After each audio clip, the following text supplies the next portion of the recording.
Morning बच्चों। Class 6 CBSE board Hindi व्याकरण। हिंदी व्याकरण में पिछली क्लास में हम लोगों ने पढ़ा था फर्स्ट चैप्टर। आज पढ़ेंगे सेकंड चैप्टर। सेकंड चैप्टर है वर्ण विचार। फर्स्ट चैप्टर में हमने पढ़ा था भाषा, लिपि एवं व्याकरण।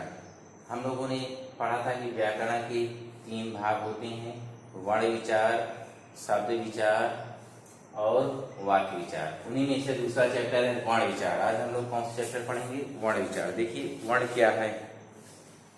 वर्ण या अक्षर ये भाषा का आधार ध्वनियां हैं। हम पहले ही पढ़ चुके हैं। हम अपनी बातों को, भावनाओं को व्यक्त करने के लिए भाषा का प्रयोग करते हैं। भाषा का आधार ध्वनियां है। जब हम बात करते हैं तब हमारे मुख से अनेक ध्वनियां निकलती हैं। जब हम एक दूसरे से बातें करते हैं तो हमारे मुख से एक प्रकार की ध्वनियां निकलती हैं। इन ध्वनियों का कोई ना कोई मतलब होता है, कोई ना कोई अर्थ होता है। इन ध्वनियों को लिखने के लिए चिन्ह निश्चित किए गए हैं। हमारे अर्थात हमारे मुख से निकलने वाली जो ध्वनियां हैं, इन ध्वनियों को लिखने के लिए कोई ना कोई चिन्ह निश्चित किया गया है। इन्हीं निश्चित चिन्हों को हम क्या कहते हैं? वर्ण या अक्षर कहते हैं। वर्ण भाषा की सबसे छोटी इकाई है। वर्ण भाषा की सबसे छोटी इकाई है। इसके और टुकड़े नहीं किए जा सकते हैं। इसके और टुकड़े नहीं किए, वर्णों के और अधिक टुकड़े नहीं किए जा सकते हैं। वर्णों के मेल से शब्द बनते हैं। वर्णों के ही मेल से शब्द बनते हैं। देखिए लिखेंगे कैसे? परिभाषा इसकी, भाषा की सबसे छोटी मूल ध्वनि जिसके और टुकड़े नहीं किए जा सकते हैं वर्ण कहलाता है। भाषा की वह सबसे छोटी ध्वनि जिसके और टुकड़े नहीं किए जा सकते हैं वह वर्ण कहलाता है। क्या कहलाती है? वर्णमाला। ये तो हुआ वर्ण। वर्ण क्या होता है? वर्ण भाषा की वह छोटी ध्वनि होती है जिसके टुकड़े नहीं किए जा सकते हैं। लेकिन और इसमें क्या होता है? वर्णमाला। क्या होता है? वर्णमाला। वर्णमाला। वर्णमाला क्या होता है? इन्हीं वर्णों को, यानी भाषा के वर्णों को व्यवस्थित समूह में रखना, सही से क्रम में रखना ही क्या कहलाता है? वर्णमाला कहलाता है। वर्णों के एक निश्चित समूह या व्यवस्थित समूह में रखना ही वर्णमाला कहलाता है। तो ये हो गया आपका वर्ण क्या है और वर्णमाला क्या है। 2 चीजें क्लियर हो गई। देखिए आगे क्या है? हिंदी वर्णमाला में 2 तरह के वर्ण होते हैं। वर्ण कितने प्रकार के होते हैं? 2 प्रकार के होते हैं। वर्ण 2 प्रकार के होते हैं। स्वर और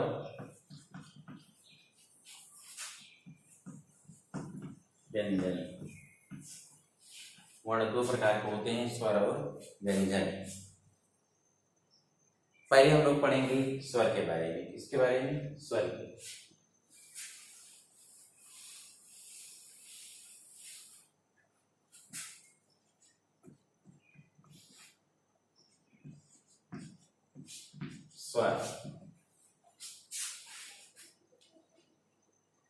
स्वर वे वर्ण होते हैं जो बिना किसी की सहायता से उच्चारित किए जा सकते हैं। अर्थात बिना किसी की सहायता से उच्चारित किए जाने वाले वर्णों को ही स्वर कहते हैं।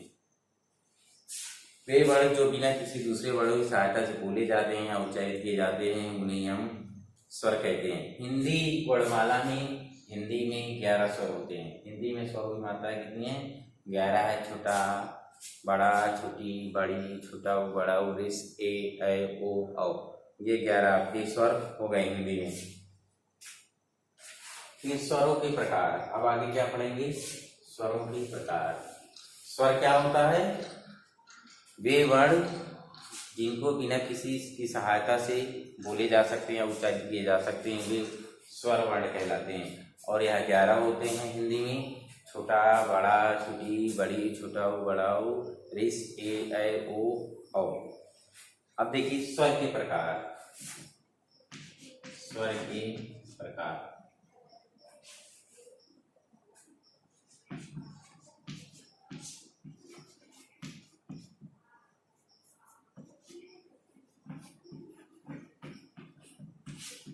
स्वर के प्रकार।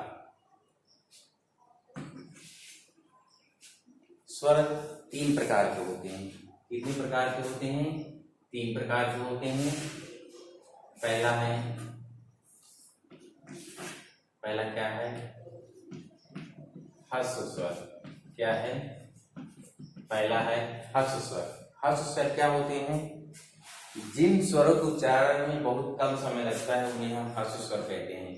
जिन स्वरों के उच्चारण में बहुत कम समय लगता है उसे हम ह्रस्व स्वर कहते हैं।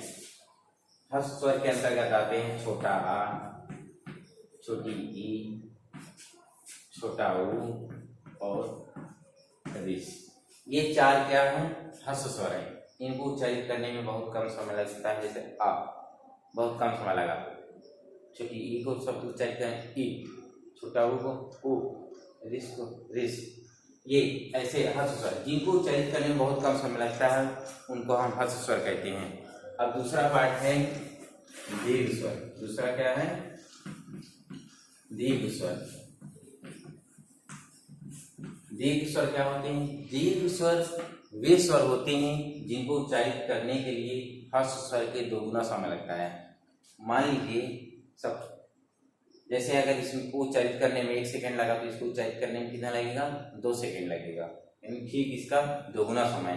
दीर्घ स्वर वे स्वर होते हैं जिनको उच्चारित करने के लिए ह्रस्व स्वर से 2 गुना समय लगता है, वो दीर्घ स्वर कहलाते हैं। दीर्घ स्वर में कौन कौन से आते हैं? बड़ा आ, बड़ी ई, बड़ा ऊ, ए, ऐ, ओ, औ। ये आपके हो गए दीर्घ स्वर। 7 ये 4 ये 7 ये 7 4 11 स्वर हो गए हिंदी में आपकी। बड़ा, बड़ी, बड़ाऊ, ए, ऐ, ओ, औ। ये क्या है? दीर्घ स्वर है। एक और होता है, तीसरा होता है प्लुत स्वर। क्या होता है? प्लुत स्वर। क्या होता है? एक और होता है प्लुत स्वर। इन्हें बोलने में इन स्वरों से या ये प्लुत स्वर वे स्वर होते हैं जिनको उच्चारित करने में या बोलने में ह्रस्व स्वर का 3 गुना समय लगता है। इसमें सबसे कम, इसमें इसका 2 गुना और इसमें इसका क्या होगा? 3 गुना। यानी इसमें 1 सेकंड, इसमें 2 सेकंड, तो इसमें कितने? 3 सेकंड समय लगेगा। ये प्लुत स्वर होता है। इन्हें बोलने में ह्रस्व स्वरों से 3 गुना समय लगता है। जैसे ये आ रहेगा और आगे आगे क्या बन जाएगा? 3।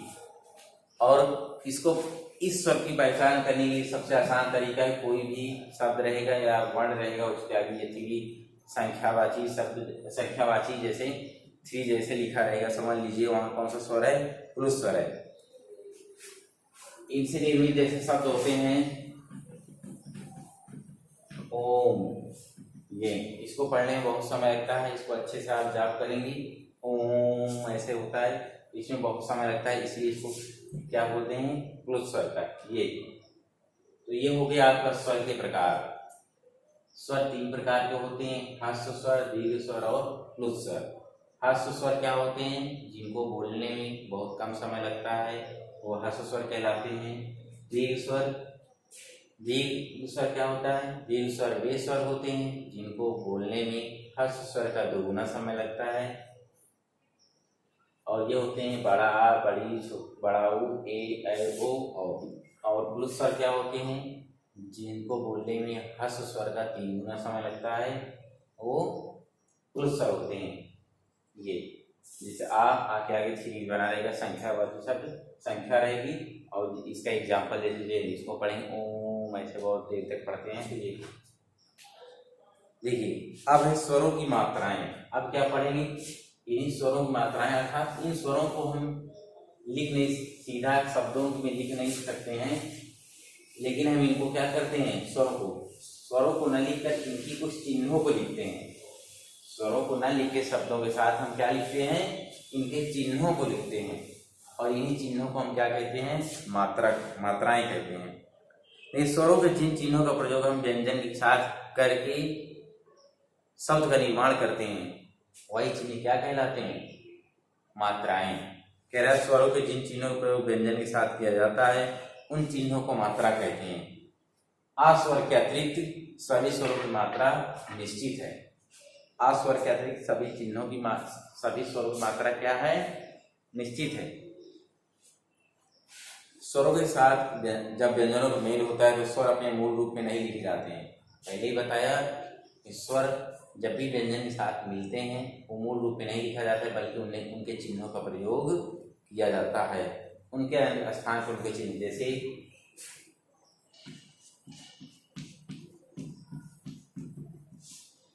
यह मात्राएं, छोटा ये सब में सम्मिलित रहता है। बड़ा की मात्रा क्या होती है जानते ही हैं, छोटी ही,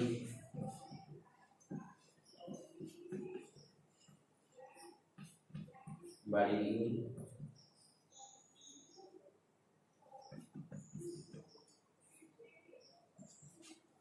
छोटा ऊ, बड़ा ऊ,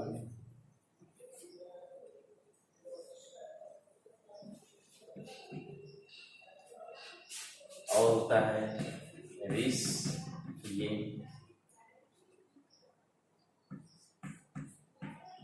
ए,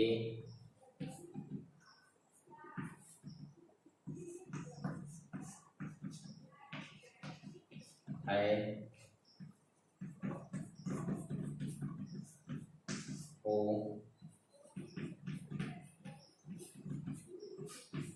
और ये होते हैं।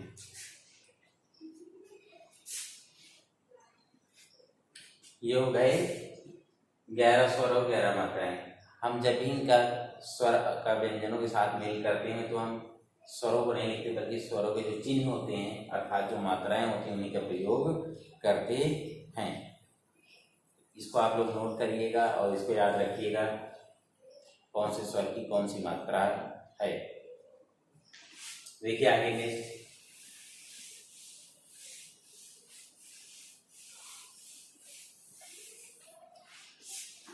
आगे दिया है कुछ आयोग वाक्य।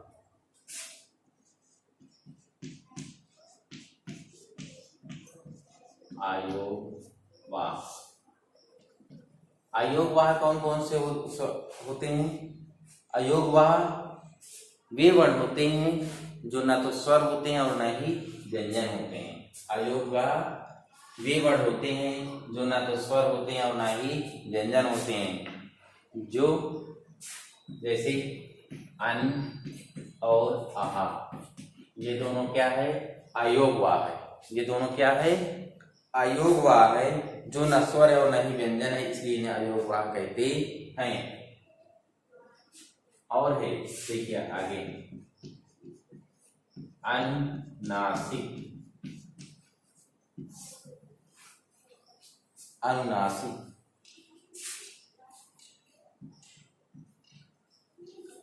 अनुनासिक ये चिन्ह, अनुनासिक ये चिन्ह, इसको हम लोग चंद्रबिंदी भी कहते हैं। क्या बोलते हैं? चंद्रबिंदी भी बोलते हैं। इसका उच्चारण नाक और मुंह दोनों से होता है।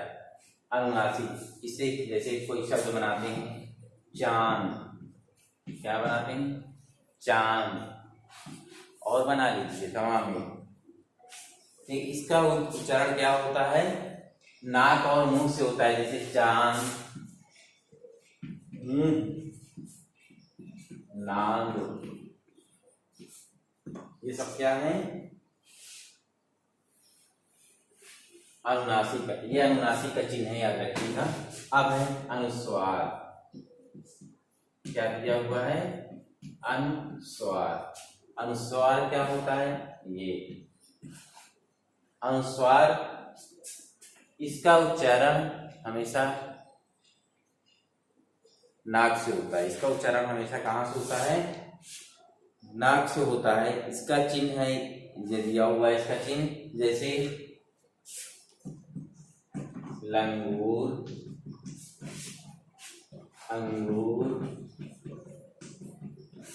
ये इसका क्या है? उदाहरण है। अनुस्वार क्या होता है? अनुस्वार का उच्चारण हमेशा नाक से होता है, जैसे लंगूर, अंगूर, ये इसका चिन्ह होता है। अनुनासिक क्या होता है? इसको हम लोग चंद्रबिंदी भी बोलते हैं।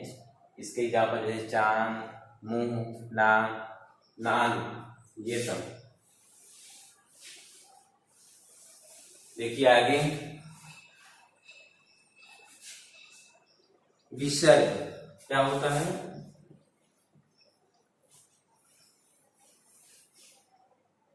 विसर्ग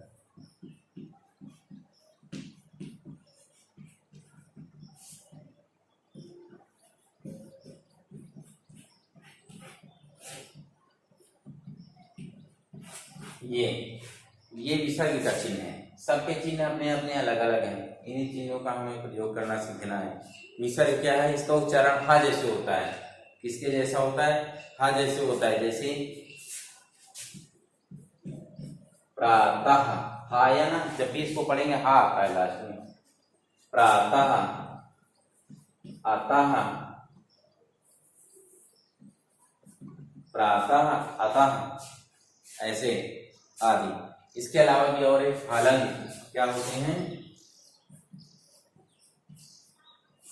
हलंत क्या होते हैं? हलंत, हलंत ये हलंत होते हैं। इसका प्रयोग व्यंजन के नीचे किया जाता है। इसका प्रयोग हमेशा कहाँ किया जाता है? व्यंजन के नीचे। जैसे ये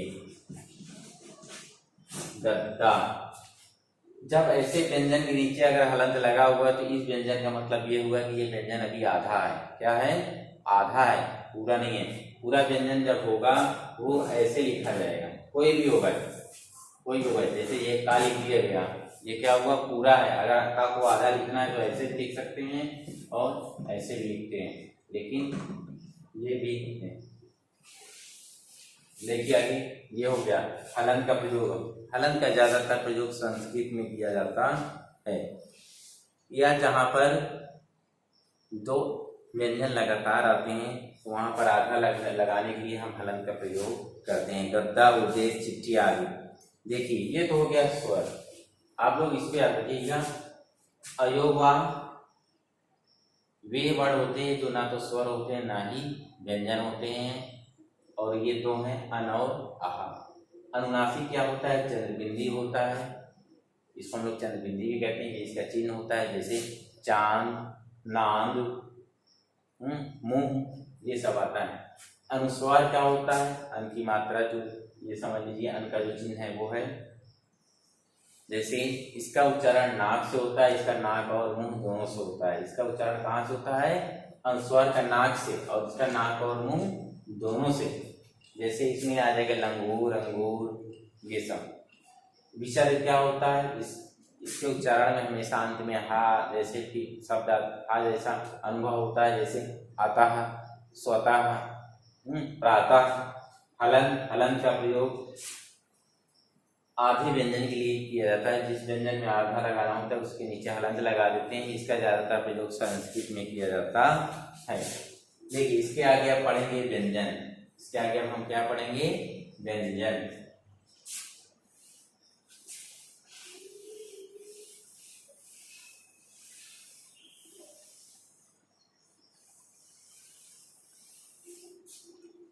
पहले ही बताया था वर्ण दो प्रकार के होते हैं, स्वर और व्यंजन। स्वर हमने पढ़ लिया, अब क्या पढ़ेंगे?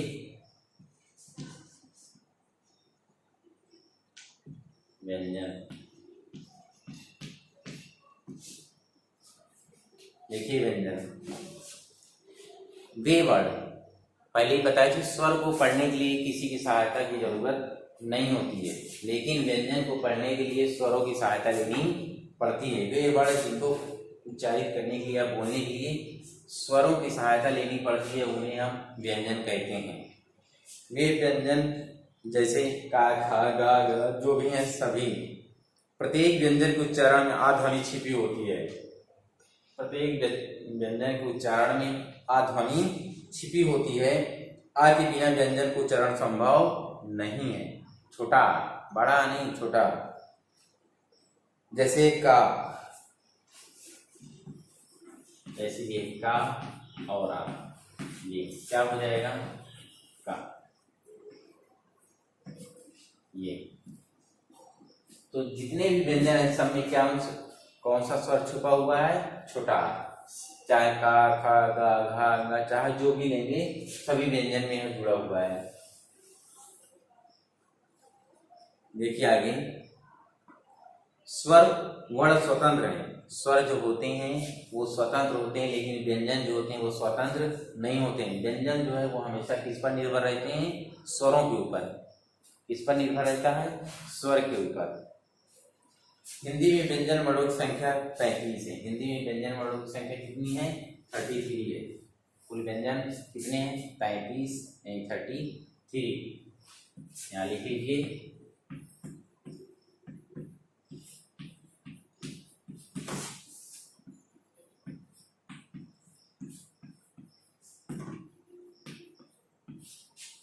कुल व्यंजन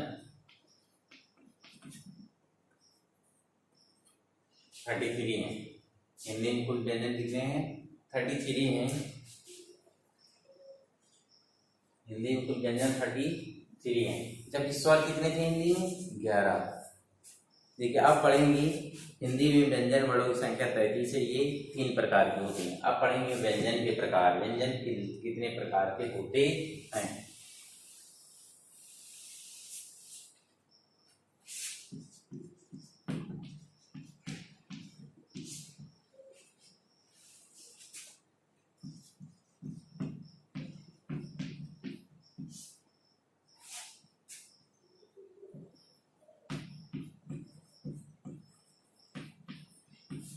व्यंजन के प्रकार। पहला है व्यंजन, ये 3 प्रकार के होते हैं। कितने प्रकार के? 3 प्रकार के। पहला है स्पर्श व्यंजन। क्या होता है? स्पर्श व्यंजन। पहला क्या है? स्पर्श व्यंजन। स्पर्श व्यंजन क्या होता है? ये व्यंजन कंठ, तालु, मूर्धा, दंत और ओष्ठ के स्पर्श से बोले जाते हैं। कहने का मतलब कि जब कंठ, तालु, मूर्धा, दंत और ओष्ठ के आपस में स्पर्श होते हैं और होते हैं जो व्यंजन बोले जाते हैं उन्हें ही हम क्या कहते हैं? स्पर्श व्यंजन कहते हैं। इनकी संख्या 25 है। इनकी संख्या स्पर्श व्यंजन क्या होते हैं? कंठ, तालु, मूर्धा, दंत, ओष्ठ के स्पर्श से बोले जाते हैं। ये इनकी संख्या कितनी है? टोटल 25 है। का से लेके मा तक, यानी का वर्ग में का, खा, गा, घा, गा, चा वर्ग में चा, छा, जा, झा, ञा, टा वर्ग में टा, ठा, डा, ढा, रा, ता में ता, था, धा, धा, ना, फिर पा, फा, बा, भा, मा। यानी ये टोटल कितने हो गए? 25। यानी कहाँ से लेके? का से लेके मा तक। ये टोटल कितने हो गए? 25 हो गए। स्पर्श व्यंजन ये क्या होते हैं? कंठ, मूर्धा, तालु, ओष्ठ और दंत के स्पर्श से बोले जाते हैं। अतः इन्हें हम स्पर्श व्यंजन कहते हैं और ये 25 होते हैं। जब स्पर्श करेंगे तो समझ लीजिए कौन से हैं स्पर्श व्यंजन। अब दूसरा क्या है स्पर्श? अंतस्थ व्यंजन। क्या है? अंतस्थ व्यंजन।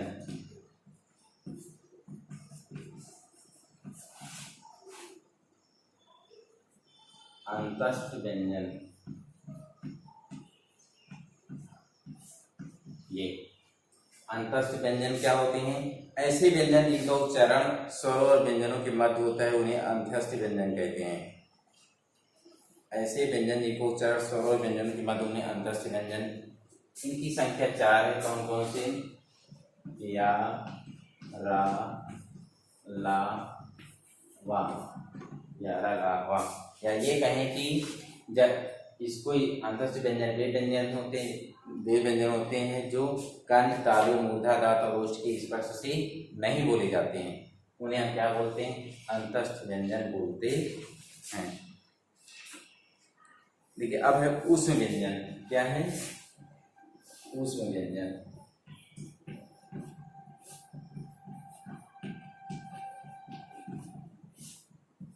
ऊष्म व्यंजन क्या होते हैं? ऊष्म व्यंजन वे व्यंजन होते हैं जिनको उच्चारित करते समय हमारे मुख से ऊष्म वायु अर्थात गर्म वायु या हवा निकलती है, उसे हम क्या कहते हैं? ऊष्म व्यंजन कहते हैं। यानी जिनको उच्चारित करते समय या जिन वर्ण व्यंजनों को बोलते समय हमारे मुख से ऊष्म वायु या गर्म वायु निकलती है उसे हम ऊष्म व्यंजन कहते हैं। ये चार होते हैं, सीधी वाला सा, सपोर वाला सा, सादा वाला सा और आ। ये हो गए आपके ऊष्म व्यंजन। तो ये तीन प्रकार हो गए व्यंजन के प्रकार, स्पर्श व्यंजन, अंतस्पर्श व्यंजन और ऊष्म व्यंजन। स्पर्श व्यंजन क्या होता है? जब कंठ, तालु, मूर्धा, दंत, ओष्ठ से स्पर्श होते हैं जो व्यंजन, वही क्या कहलाते हैं? स्पर्श व्यंजन कहलाते हैं। कासे माता के नीचे टोटल कितने हैं? 25। अंतस्पर्श व्यंजन क्या होते हैं? ये स्वर और व्यंजन के बीच के माध्यम से होते हैं, बीच के जो उच्चार व्यंजन होते हैं उन्हें हम अंतस्पर्श व्यंजन कहते हैं। आइए ये कहें कि कंठ धातु कंठ, तालु, मूर्धा, दंत, ओष्ठ, इनसे जब स्पर्श नहीं होता है तो उन्हें हम क्या कहते हैं? अंतस्पर्श व्यंजन कहते हैं। उस व्यंजन वे व्यंजन जिनको उच्चारित करते समय हमारे मुख से गर्म वायु या ऊष्म वायु निकलती है उसे हम ऊष्म व्यंजन कहते हैं। ये चार होते हैं, सीटी वाला सा, सरकोल वाला सा, सादा सा और ये। देखिए और कुछ होते हैं। ये हो गए तीन व्यंजन के प्रकार, इनको आप लोग नोट कर लीजिएगा और याद करिएगा। याद रखना है व्यंजन के प्रकार कितने होते हैं, तीन प्रकार। स्पर्श व्यंजन क्या है और इसमें कौन कौन से व्यंजन आते हैं। अंतस्पर्श व्यंजन कौन कौन से क्या है और इसमें कौन कौन से आते हैं, और अंत में क्या था? ऊष्म व्यंजन क्या है और इसमें कौन कौन से आते हैं। देखिए अब दिया है संयुक्त व्यंजन। क्या दिया हुआ है? संयुक्त व्यंजन। क्या दिया हुआ है? संयुक्त व्यंजन। संयुक्त व्यंजन वे व्यंजन होते हैं जो दो व्यंजनों के जोड़ से बने होते हैं, यानी जो दो व्यंजनों के जोड़ से बने होते हैं उन्हें हम क्या कहते हैं? संयुक्त, यानी जो ज्वाइंट कर दिए जाते हैं। और ये कोई कितने हैं हिंदी में? चार। का और सा, ये क्या बन जाता है? क्षत्रिय।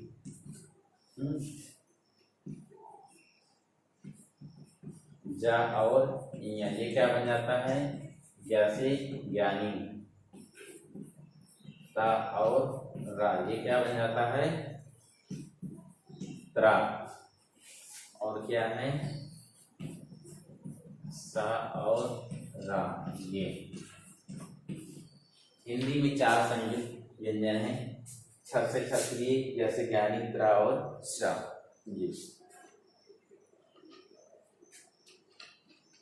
ये हिंदी वर्णमाला में डा और ढा को दो नए व्यंजन जोड़े गए हैं जो डा और ढा के नीचे बिंदु लगाकर बने।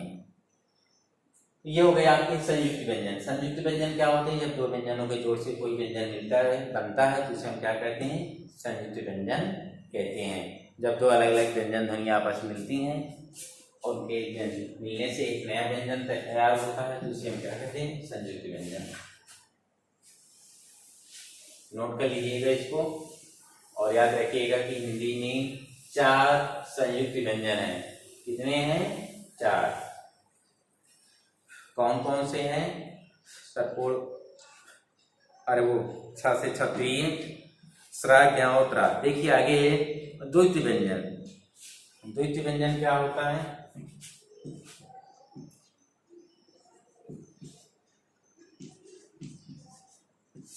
द्वैत व्यंजन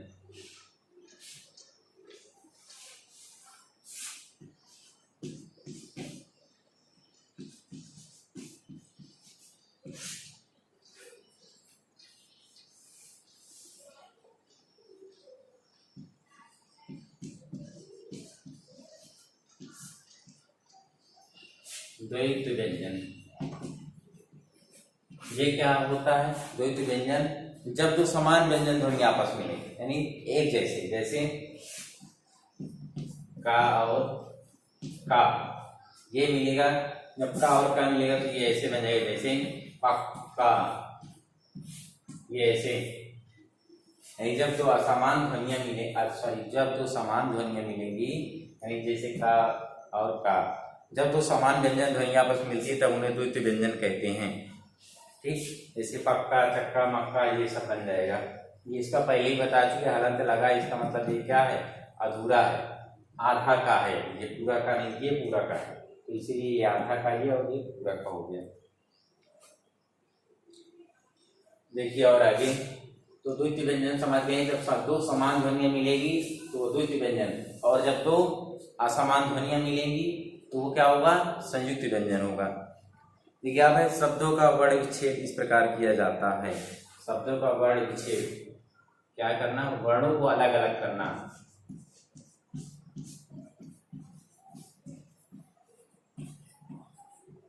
वर्ण विच्छेद, जैसे क्या दे दिया गया, जैसे हम दे दिए खटमल, क्या दे दिए, खटमल। कहा गया कि इसमें अलग अलग करिए, यानी वर्णों, वर्ण विच्छेद के सभी वर्णों को अलग करिए। खा, खा में हमेशा क्या जुड़ा रहता है, आ, और क्या दिया हुआ है, टा, टा में हमेशा क्या जुड़ा रहेगा, आ, और क्या दिया है, माँ, माँ में भी क्या जुड़ा रहेगा, आ, और क्या दिया है, ला, ला में भी क्या जुड़ा है, आ। ये हो गया है वर्ण विच्छेद करना। इसी तरह हम वर्ण विच्छेद करना सीखते हैं, ठीक।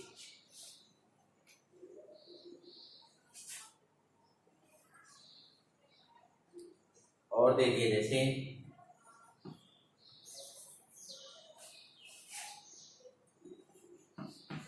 भारत, इसको करिए, इसको अलग करिए, क्या हो जाएगा, भा, इसमें कहीं मात्रा है, बड़ा, क्योंकि यहाँ क्या आ जाएगा, बड़ा। फिर क्या है, रा, रा में हमेशा क्या होता है, आ। फिर क्या है, ता, ता में हमेशा क्या होता है, आ। तो ये हो गया।